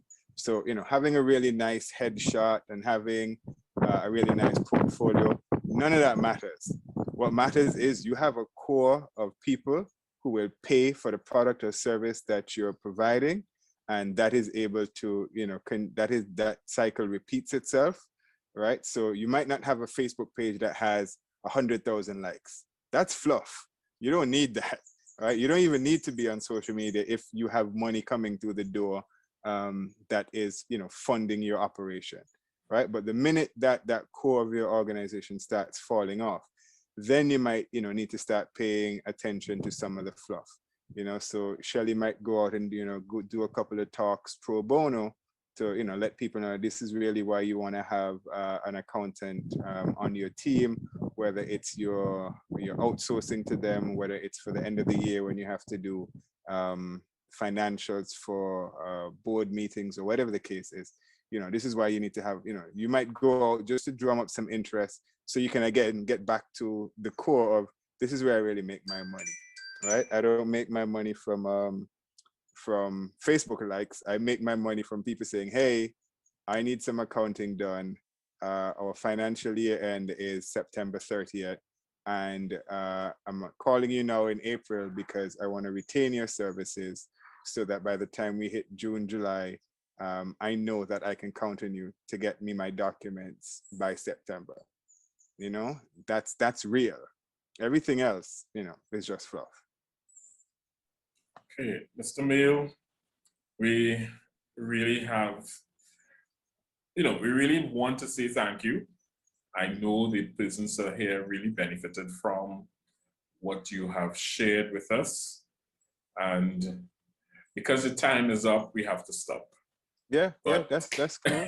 Yes, and so given the interest that is shown and the questions that are generated, we know that we have benefited a lot from your expertise and the fluency in which you shared and how articulate you were and so on.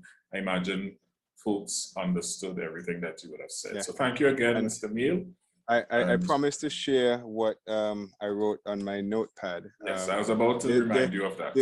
There's no date on it, but in addition to the 100 things that make me happy, I was making a top 10 list. I don't see 1 through 8, but I see 9 and 10.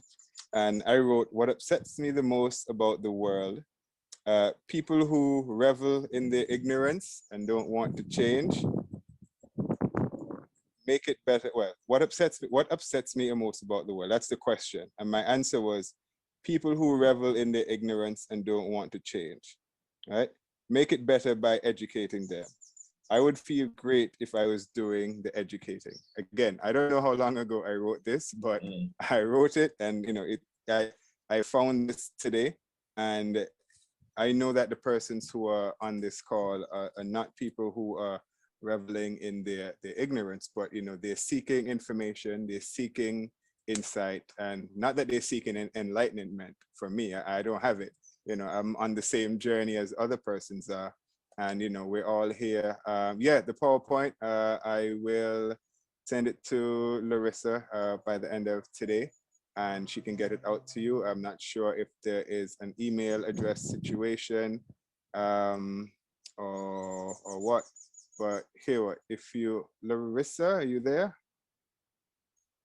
Hello, Earth to Hi, Larissa. yes, I am. We will address the sharing and everything soon.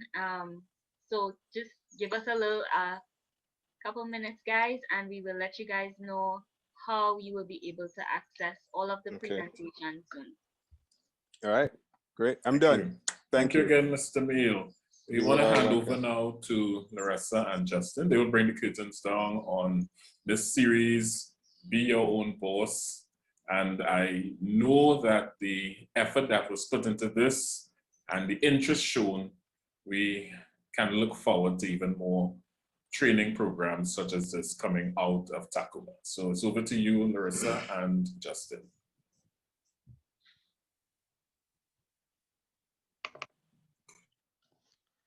All right, and it was an informative program today, I must say. Good afternoon, everyone. I do trust that you would have benefited somewhat from this afternoon's program with Sean. I know I did, right?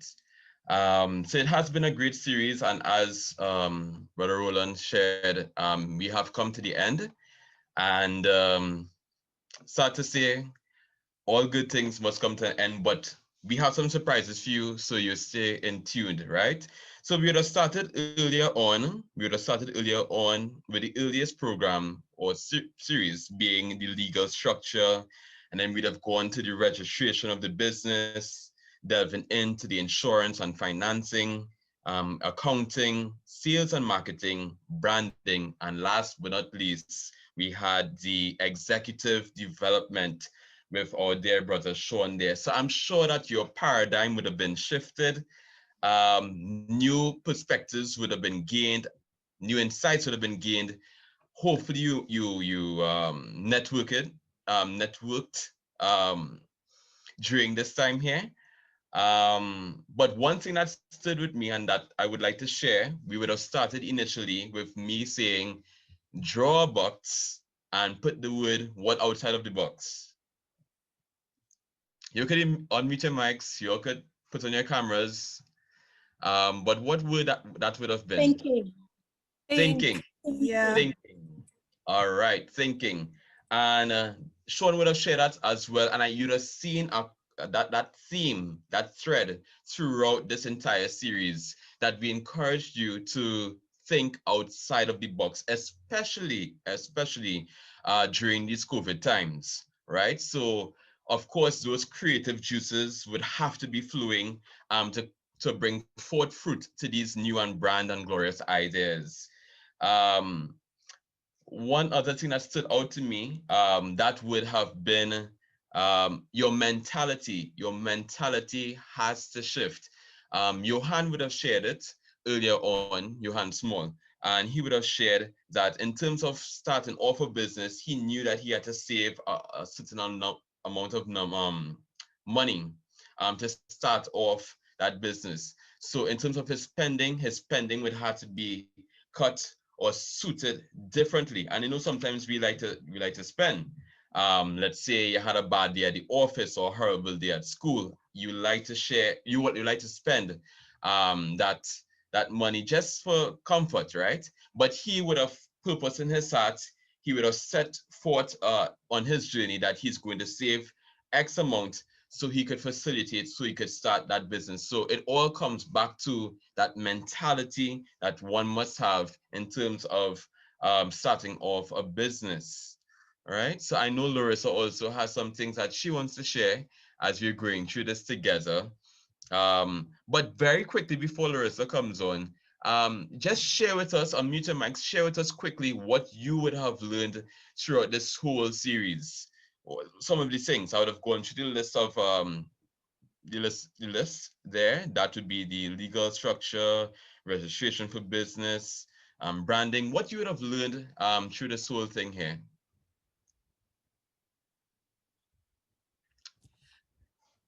Okay, I would like to share.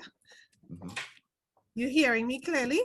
Loud and clear. Wonderful. I mean, I know I was only here to facilitate and stuff, but I totally enjoyed it. And I came back almost every week, except for last week because of Youth Summit. But again, the information was shared and it was relevant simply because during the pandemic, we simply started things or started doing things, or we played with ideas because out of necessity, and realize that, hey, you could really make money out of this thing.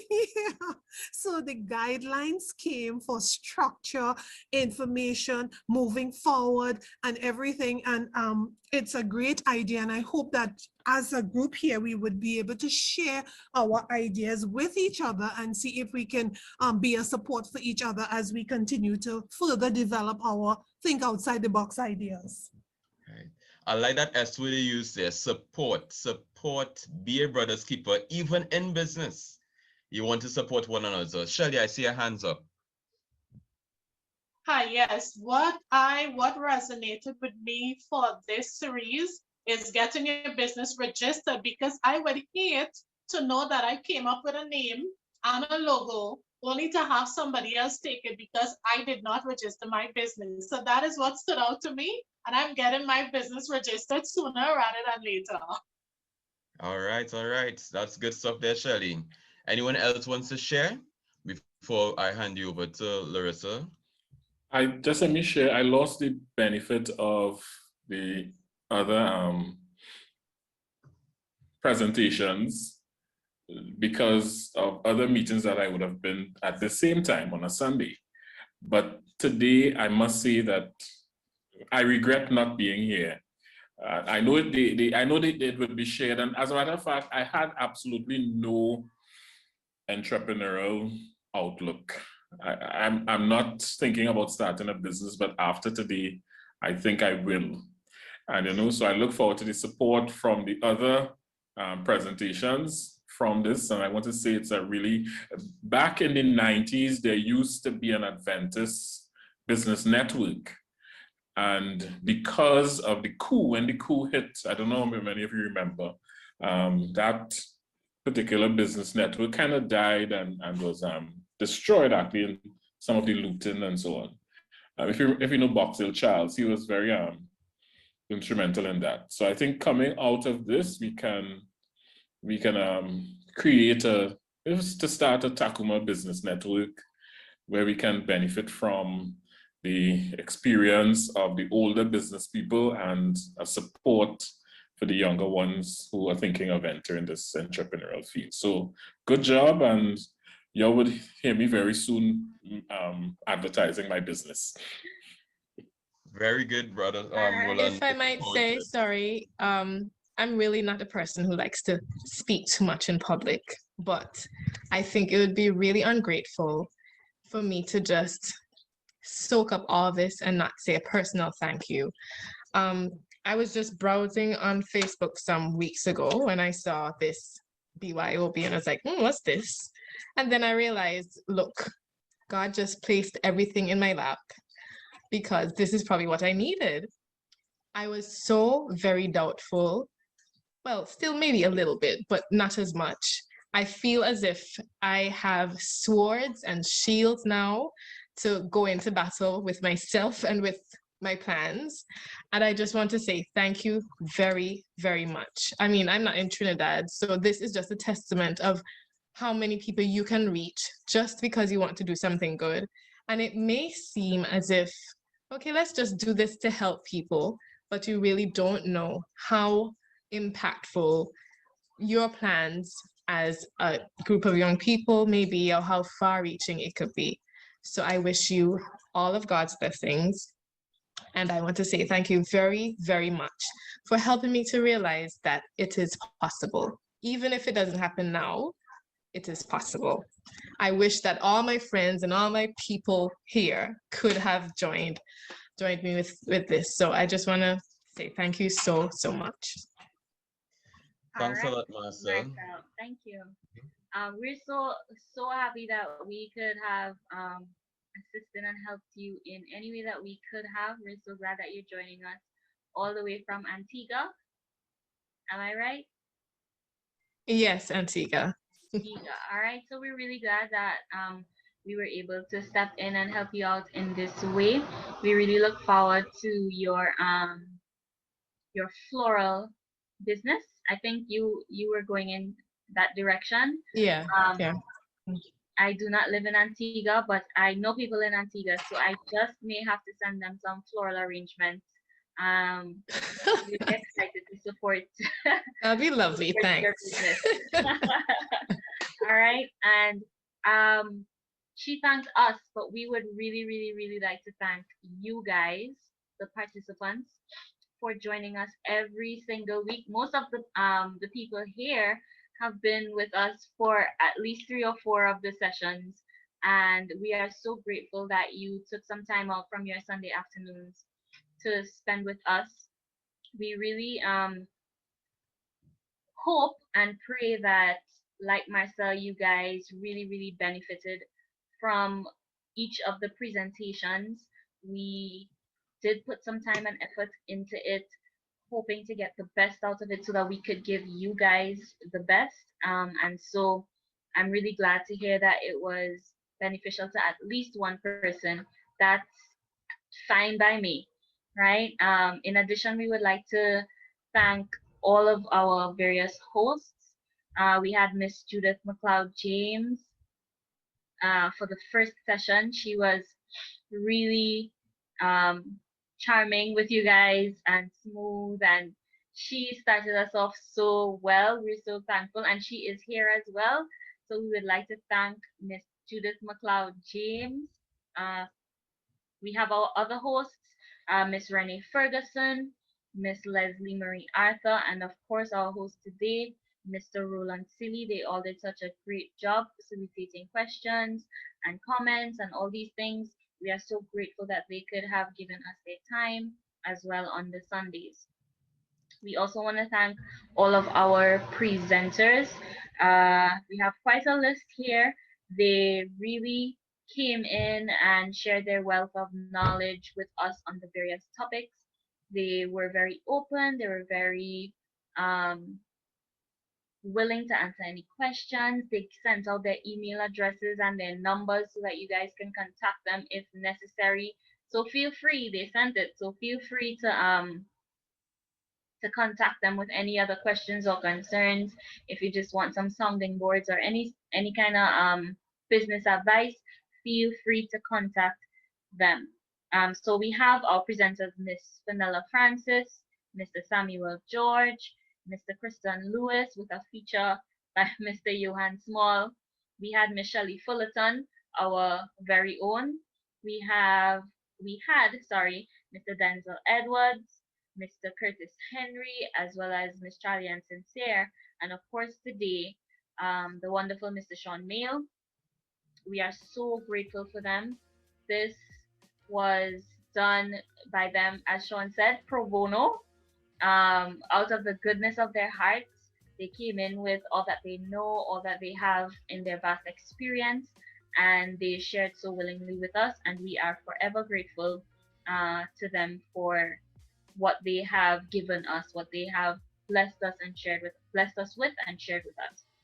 We also want to thank, the Tacuma Youth District. This was a series coming out of the Tacuma Youth District, so I would very much like to thank our district leader Justin Matthew, as well as our district council for allowing us to run this series. It came out of the Youth Training and Employment Department, which consists of myself and Miss Kadish James. So we would really like to thank you guys for seeing the potential in our idea and helping us to push it forward and make it a reality. We could not have done it without the support of our district council. So we are so grateful towards them. We, of course, want to thank God.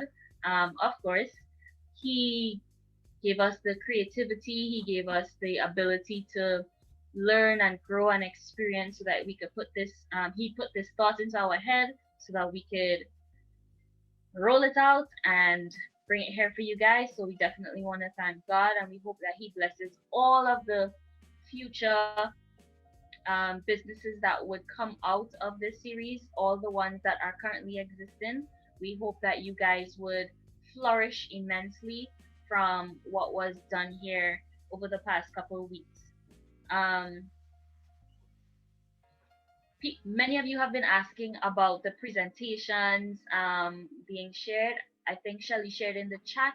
We will be posting them to our Takuma YouTube page. I will share the link in the chat right this minute. Um, Yeah, so as Larissa is sharing it there, I just want to plug this in quickly. We all know the song, or some of us may know the song. Love is something, when you give it away, it will come back to you. So just like this link, you want you to do that. If you would have benefited in some form or fashion, if you, through this initiative, would be starting a business, share it with a friend, share it with a brother, a sister, family member, somebody, so that they too could be benefited with some good Christian business ethics, as I would put it, right? I think it'd be beneficial to them as it was beneficial to us all. Surely, seeds would have been planted, seeds may have been watered, but needless to say, we all benefited somehow, whether it's this small, whether it's this big. So we invite you, we encourage you, share this link with that friend, that family member, and also follow us on Facebook, right? So we have our very own Facebook page, that Tacuma Youth District, and you also will benefit from our daily postings, weekly postings. So you can follow us there as well too. All right. so the videos are not up as yet. We do want to edit them to take out any little technical difficulties we may have had, or any quiet spots where we were broken up into groups and that kind of stuff. So they're not up as yet, but look out for them in the coming weeks. If you follow our Facebook page as well, as Justin just said, you will see we will be posting when they are up, so you will know exactly when the videos go up, but they will be coming in the upcoming weeks.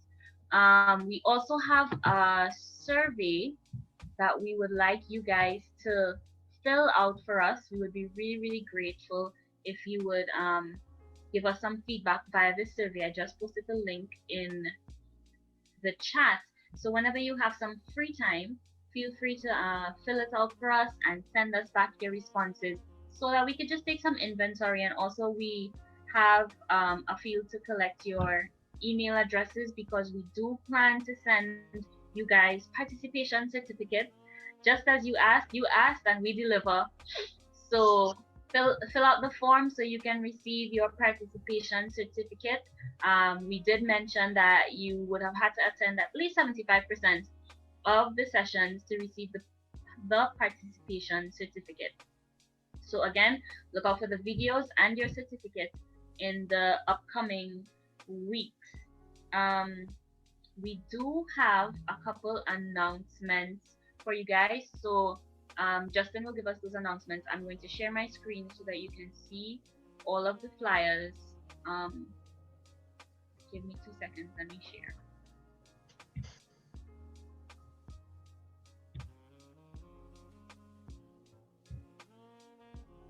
All right, so we have a number of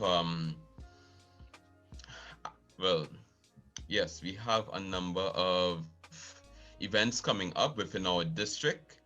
First of all, we have taken from the South Caribbean Conference the Youth Week of Prayer, and this is scheduled to take place from March the 20th to the 27th. All right, and we encouraging persons to be a part of that initiative. But coming a little closer to home, we have from CUREP. Okay, let's put it. Yes, CUREP also, we are having a Youth Week of Prayer, and we are continuing tonight in the CUREP Church, starting at 7 p.m. tonight. So you have the Zoom link that is there, and the password that should you be interested, and the theme or the topic is Lord fill me and I will go, and that will be taken up by Miss Denicia Morris. All right, so if you're interested, you can click that link or sign in. I also know that I believe College Park as well. College Park also has something going on as well. I don't have it in front of me, but if you'd like, they too are having a Youth Week of Prayer. And if you like, you can just message me as well now privately, and I can also send you that link. All right. So they too will be delving into their Youth Week of Prayer. Following next, we have the Tacuma Youth Spiritual Commitment, and it's coming under the theme, what's holding us back, but more personally, what's holding you back? Youth Spiritual Commitment Celebration, and this is taking place on April the 3rd at 4 p.m. That's AY time, and you'll be using our link. So it's the first of its kind, and that would be the Tacuma SDA district. And we encourage you. You would see the link being shared on Facebook as well, but we encourage you to share that link with a friend, with a family member, so that they too can benefit from that service on April the 3rd at 4 p.m. Right? So it's going to be an evening of praise and worship, and also you'll be learning a lot. What's holding us back? What's holding you back? All right. So I know persons are leaving.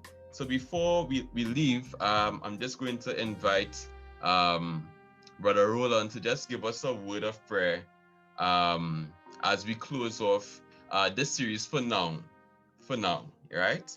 And as Larissa said, I will just recap on that. We would be having these on YouTube. So look out for the links on Facebook, and we can always, the good thing about that, you can always go back, rewind, replay, and still benefit from the past series, right? So I just want to thank everyone once again for being a part of this initiative, of this venture. It has been a wild one, and we just want to thank you more or less for being a part of this venture, and hopefully you have benefited, and within the coming weeks or months or year, that you too can start your very own business. So for now, we would have Brother Roland Seeley, and he's going to close off this afternoon with prayer. Okay, let's pray. Heavenly Father, we give you thanks this evening for such a wonderful series of education. Thank you, dear God, that all that we do as people, as your people, is always done to bring honor and glory to your name. And even though the focus for this series would have been a personal focus, we know, dear God, that all that we do and all that we can become, it is through your will and your blessings to us. We want to give you thanks, dear God, for the foresight of our leaders who would have planned this series and for all the persons who would have attended and benefited from it. I pray, O God, that we would not just be hearers, but we would also be doers. We'd also not just come and say it was good being here, but we'd also put this into some meaningful application in our lives. I thank you, O God, for giving us the desire to be all that we can be. And I pray, O Father, that the lessons learned throughout this series and this afternoon will augur well for us as we seek to become businessmen and businesswomen in our own rights. I thank you for all the presenters that would have been here sharing their knowledge and expertise. Thank you for all the organizers. Their Father, continue to give them that within the ideas so that this Tacuma district can be strengthened, not just physically, but spiritually as well. Thank you for a good evening, and may we now separate and be blessed in Jesus' name. Amen.